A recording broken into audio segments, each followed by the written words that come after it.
Bien, ahora vamos a hablar de lo que es el síndrome de dificultad respiratoria del adulto. Yo ya se los mencioné que es un trastorno hemodinámico que sucede por una lesión en la microvasculatura y es consecuencia de una infección, o sepsis, o por expiración de líquidos, como es una aspiración de contenido gástrico, como bien ya les dije en las diapositivas anteriores.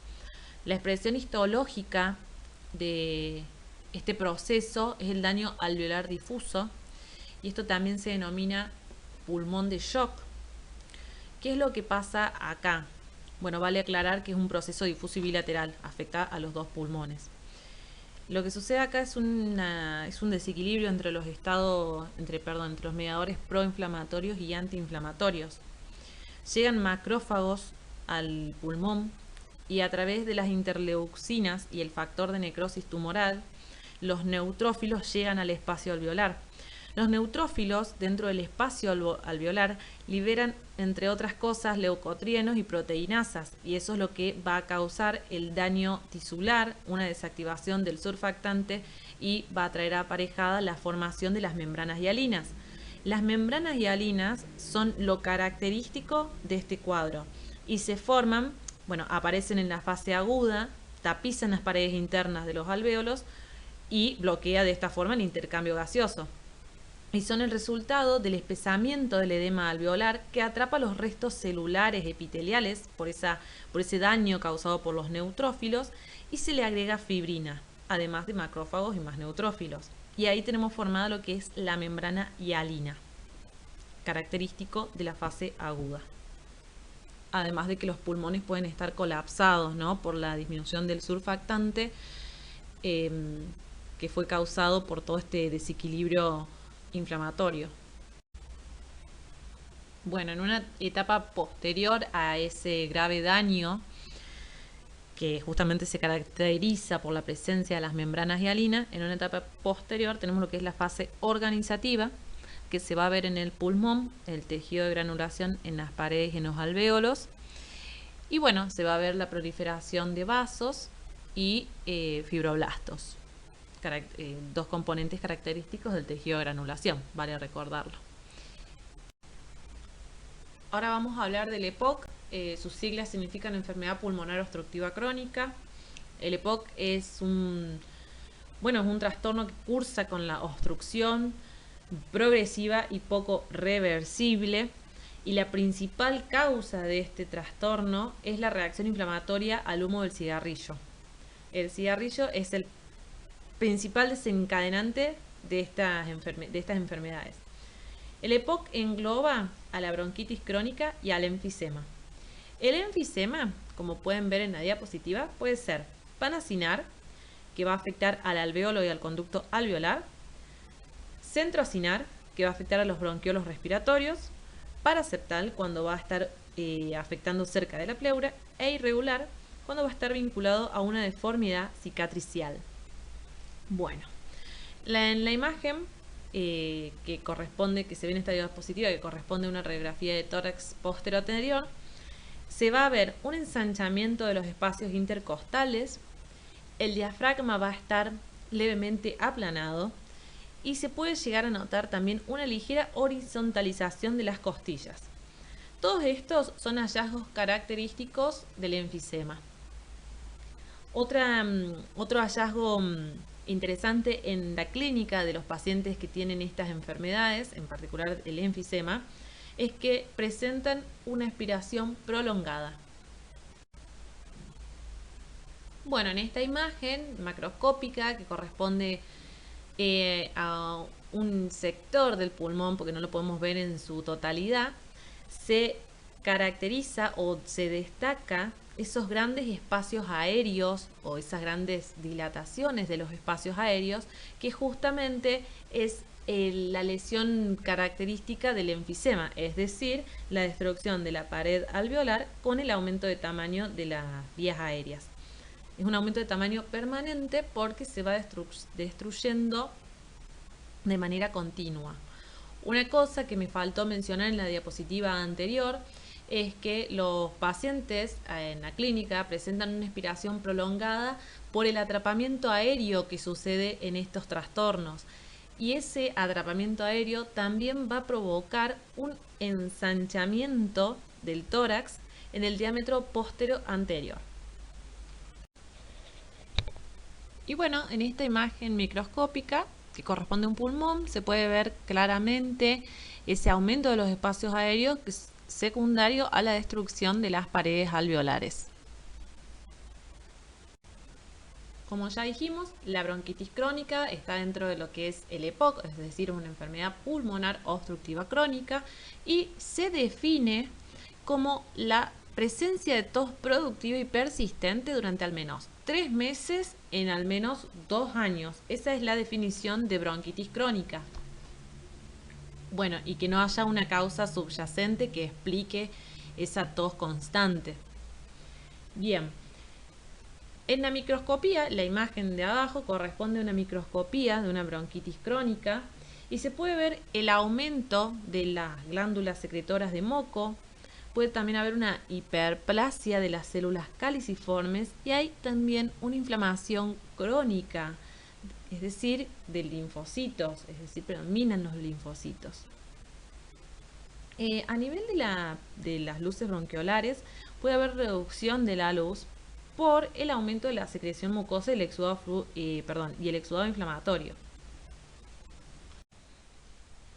Es importante no considerar EPOC el asma bronquial, la mucoviscidosis, las bronquiectasias y la bronquiolitis obliterante. El asma bronquial es un proceso reversible. Antes estaba englobado en este grupo de enfermedades, pero al ser reversible no puede estar dentro del mismo. La mucoviscidosis es una enfermedad genética recesiva. Las bronquiectasias, si bien también hay destrucción del tejido pulmonar, es un proceso que no es progresivo como el EPOC. Y lo mismo sucede con la bronquiolitis obliterante. Hay un grave daño en las vías respiratorias más pequeñas, predomina en los niños, y lo que sucede aquí es que ese daño repara con cicatriz. Por ende, tampoco es un proceso progresivo. Bueno, vamos a hablar del asma. El asma bronquial es un trastorno que es crónico, obstructivo y se caracteriza por ser reversible tras la inhalación de broncodilatadores. Vale aclarar que hay casos en los que el paciente no responde a la inhalación de estos broncodilatadores y la secuencia de tratamiento será diferente, pero es importante que les quede que es reversible. Se va a manifestar con disnea, es decir, dificultad respiratoria, y sibilancias secundarias a esa reducción del calibre, es decir, esa broncoconstricción. Tenemos distintos tipos de asma. El atópico, que está mediado por inmunoglobulina G, se suele dar predominantemente en la infancia y hay una predisposición genética a padecerlo. El no atópico se da por una infección viral, por ejemplo por rinovirus, y luego tenemos por fármacos y profesional. Por fármacos podemos mencionar lo que es el asma causado por ácido acetil salicílico, que es la aspirina, y el profesional se va a dar en los trabajadores que están expuestos a diferentes tipos de polvos, como por ejemplo los trabajadores de la madera o del algodón. Bueno, en esta imagen yo les quiero mostrar cómo es un bronquiolo normal y cómo es un bronquiolo asmático, en donde se va a ver una hipertrofia de las paredes de las vías, además de abundante moco. Justamente se caracteriza porque a veces se pueden formar tapones de moco, dando una obstrucción, y esa obstrucción va a generar un atrapamiento aéreo, y así como sucede en el enfisema, ese atrapamiento aéreo va a resultar en ambos casos, es decir, en el asma y en el enfisema, con una expiración prolongada, entre otros síntomas, ¿no?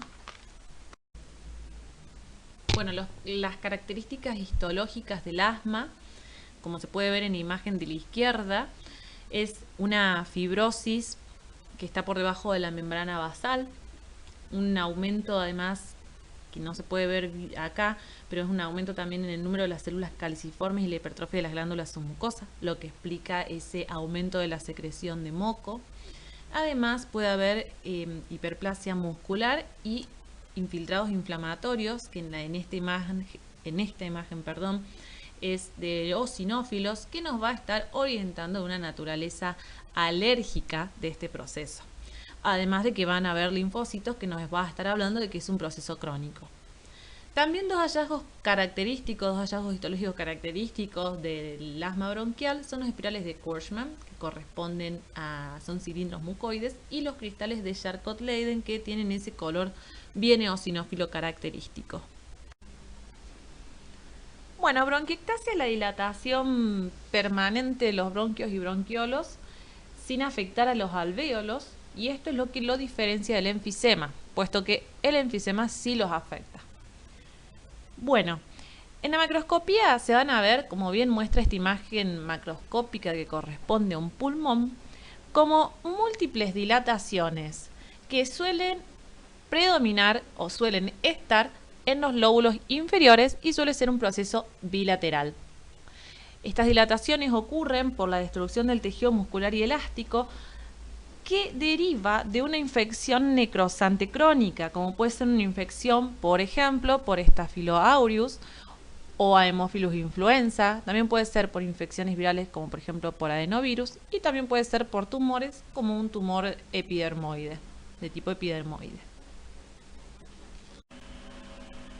Bueno, en la microscopía de la bronquiectasia, y tal cual como se puede ver en esta imagen microscópica, vamos a encontrar abundante exudado inflamatorio dentro de las luces de los bronquios y los bronquiolos, y se puede agregar a este proceso la descamación del epitelio de revestimiento.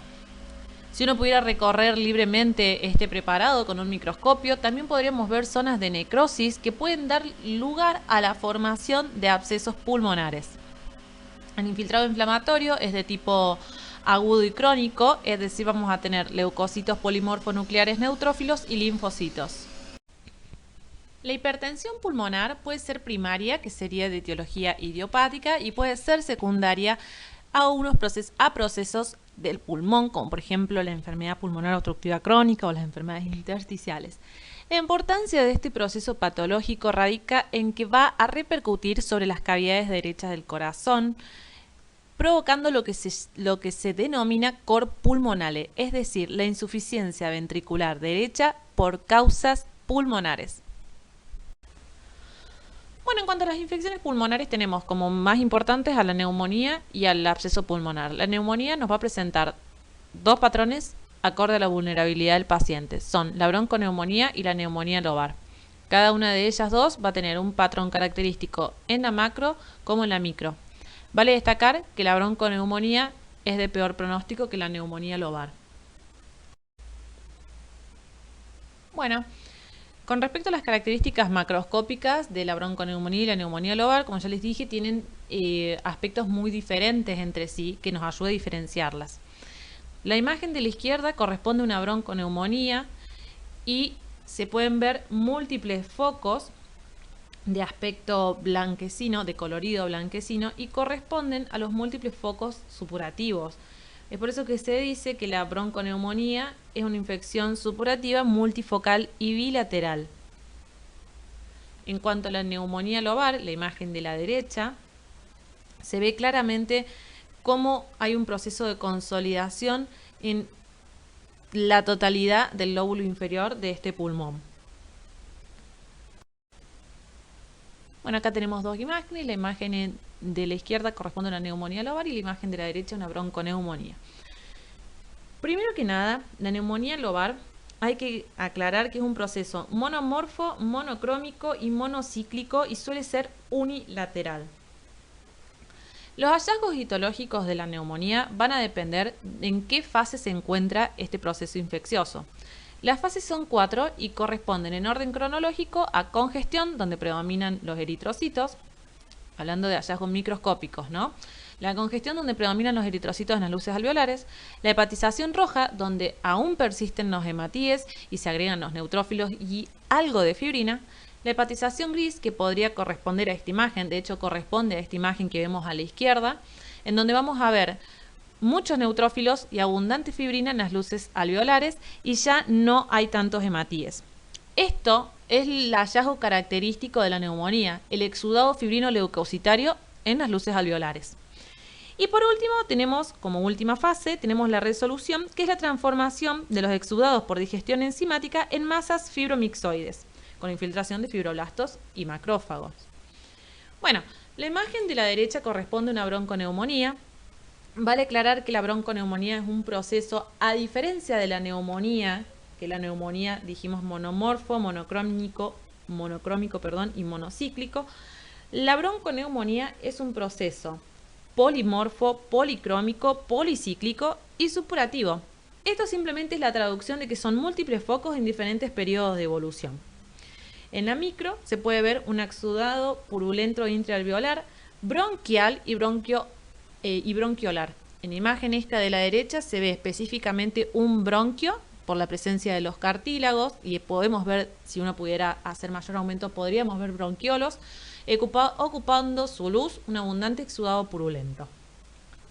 También es lo característico de la bronconeumonía. Entonces, redondeando, el exudado purulento es lo característico de la bronconeumonía, que está presente en las luces bronquiales, bronquiolares y también alveolares, mientras que en la neumonía el exudado fibrino leucocitario o fibrino purulento es lo característico y está dentro de los alvéolos.